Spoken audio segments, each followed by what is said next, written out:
માતાજી, મારા આ વિડીયોમાં તમારું સ્વાગત છે। અને તમને ખબર છે કે અત્યારે હાલ ગણપતિ દાદાના દિવસો ચાલી રહ્યા છે, તો આપણે આ વિડીયોમાં બાયડ જવાના છીએ, કેમ કે ત્યાં બાયડમાં ગણપતિ દાદાની મૂર્તિ ત્યાં ગોડાઉન છે અને ત્યાં લોકો ગણપતિ દાદાની મૂર્તિ બનાવે છે।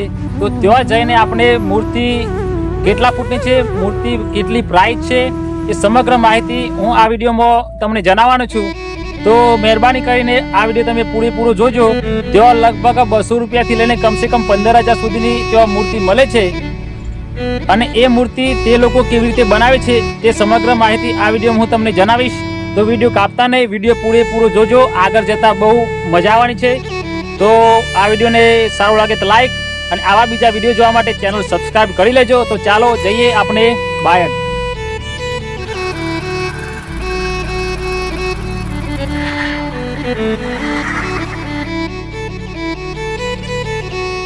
તો મિત્રો, વાત્રકથી બાયડ આવતા ગણેશ શોરૂમના સામે નીચે આ મૂર્તિ ગોડાઉન આવેલું છે।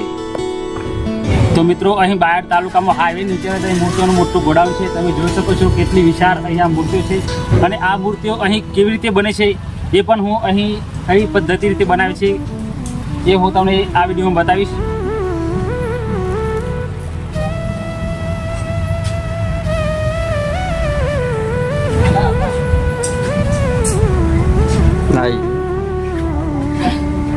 તો ગણપતિ દાદાની આ વિશાળ મૂર્તિ કમસે કમ કેટલી કિંમત થશે એ પણ આપણે અહીંના માલિકીને પૂછીશું।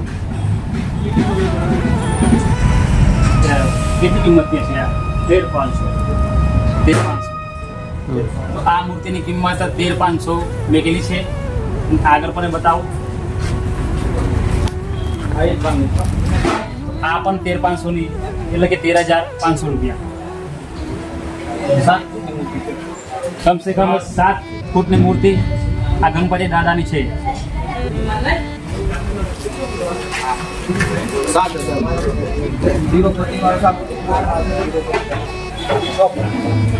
6 ફૂટની મૂર્તિ ની કિંમત કેટલી છે? 7,000 રૂપિયા। ચાલો બીજી પણ બતાવું। આ કેટલા ફૂટની મૂર્તિ હશે?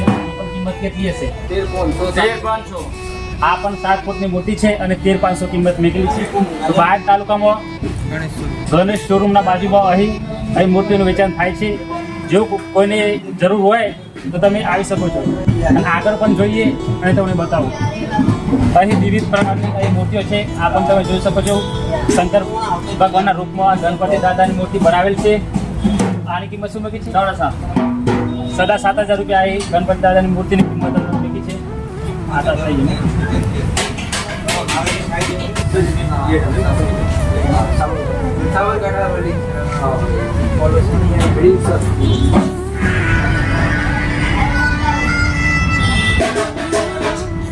પેલા આવ્યો જ તો સારું હતું, પણ આપણે શું લેટ બીજું કામ હતું ને એટલે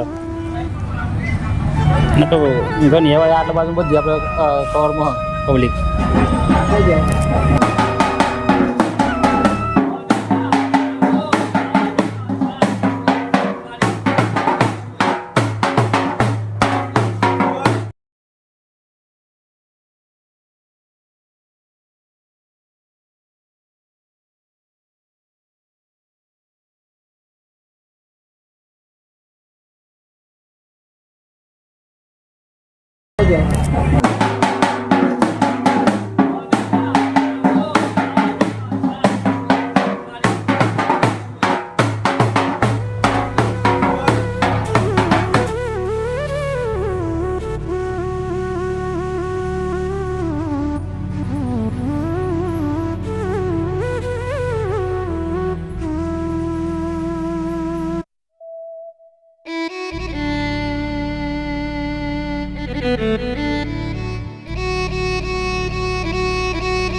તો ભાઈ તમારું નામ? સરવણભાઈ.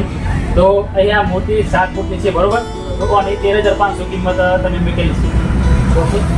તો જે આ મૂર્તિ ખરી એ તમે આ કેવી રીતે બનાવો છો? આ બનાવે છે પ્લાસ્ટર પેરિસ પીઓપીનો બને છે. એનો ભીગું આવે છે એટલે પાણી પીઓપી નાખીને ઓગાળી પછી ભીગું આવે છે એના પછી બનાવે છે. પછી મૂર્તિ બનાવ્યા બાદ પછી ફિટિંગ કરી પછી એના રિપેરિંગ કામ થાય પછી પેકિંગ કામ.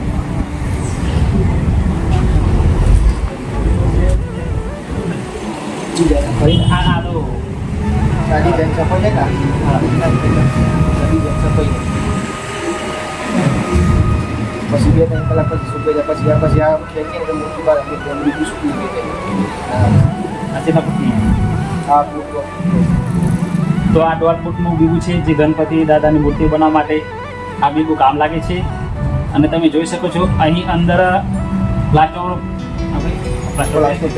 તો અહીં અંદર પ્લાસ્ટર ઓફ પેરિસ અંદર ભરવું પડે છે. તેની સાથે સાથે નારિયેળનો ભૂસો પણ ભરવું પડે છે.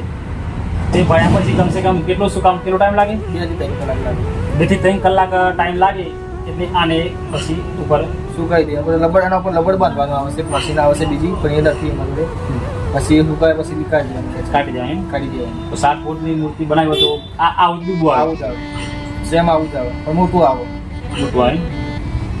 આ મૂર્તિ બીજ બનાવે તો પછી આ હુડાઈને મતલબ એનું બીજું આખી આડી જ આવે, આમ આવે. આ રીતના બીજું આવે, આ રીતના. પણ ઉપરનો ભાગ તો ખુલ્લો આવે છે. પછી એના ઉપર બીજું ચોપન લગાય અમે એટલે નેચરથી ખેંચવાનું. એ રીતે પછી એના ઉપર પછી આખું પ્લાસ્ટર આજુબાજુ લગાવી પછી પાછી સુકાઈ જાય 2 કલાક પછી અમુક ભી કરી પછી અહીંથી ખુલી જાય. તો આ બીબું વર્ષમાં કેટલા વર્ષ કામ લાગે? 2 થી 3 વર્ષ 2 થી 3 વર્ષ આ કામ લાગે. પછી 2 વર્ષ ફરતી બીજા લાવવા પડે. બીજાને આપણે બીજા હાથ જ બનાવવા પડે, જાતે બનાવવા.